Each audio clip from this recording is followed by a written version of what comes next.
Hi, my name is Riley, and this is my week 4 reflection questions.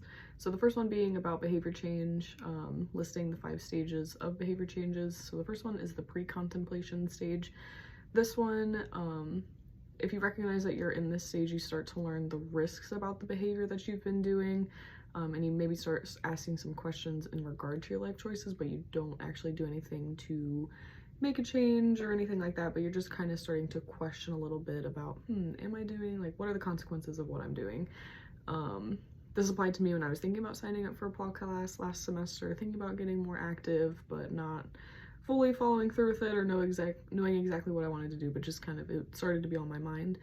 And then the next stage is the contemplation stage, when you're aware that it would be beneficial to make changes to your choices, but you find some sort of excuse or a barrier or something that keeps you from actually making those changes.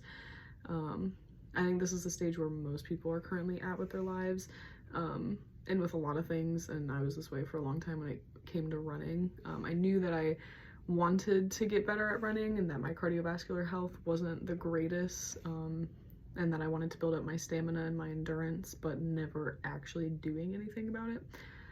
And then the third one is the preparation stage, where you start to get information about the changes you want to make and you start to make actual small changes to your behavior. I noticed that I was kind of in this stage over Christmas break. I asked for like a running belt, some running clothes, and other things to kind of help prepare me for what it was that I wanted to do and just to have the resources to start running. And then the action stage is where you're actually taking direct action. You've made some changes to your behavior for the past few months. You've been working to keep consistency. Relapses are common in this stage. I experienced that last week when I got sick with the flu and I didn't run for a week plus, and then felt like I lost a bunch of the progress that I had made.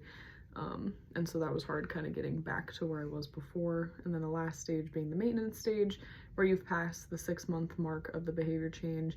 You're motivated now, you're able to come up with a plan to avoid obstacles and excuses. And I don't think I've quite reached the stage with the goals that I have for this semester yet, but I hope to get there soon. And then the second question being the steps to behavior change. Name and describe at least 3 strategies for changing behavior. So the first one I said is, in order to change any behavior, you need to recognize the behavior that you want to change, because you can't do anything if you don't know what it is about what you want to fix or where you're going.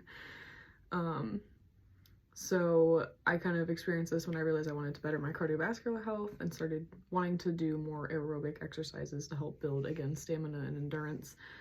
The second thing that I said is to just learn everything that you can about the new behavior that you desire. And I think education and knowing where it is that you want to go and the goals that you have is important to help guide you in knowing how to fix or correct a behavior that you're currently doing. I've experienced this with any workout routine that I've tried. I like to do research into it beforehand and know what I'm getting myself into, know the benefits, the risks, and also just like how to properly do it and avoid injury. The last thing that I said was finally to actually design a plan for the behavior change. So kind of taking the step from the previous 2 steps of knowing what it is that you want to change, and then actually doing something about it, and then implementing it.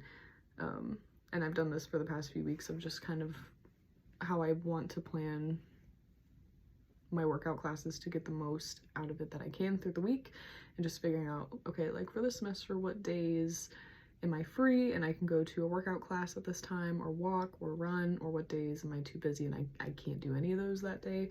And then also trying to balance that with trying to at least do so many days a week and whatnot.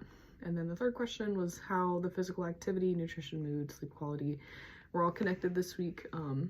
My physical activity this week was actually pretty high. I went to, I think, 3 F45 classes. I did a bunch of walking, especially while it was nice outside.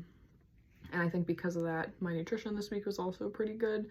And I think those are definitely related. I notice when I get a lot of physical activity in, it motivates me more to actually eat better, just to know that, you know, I'm working out a lot, and so actually fueling my body properly to help maintain that.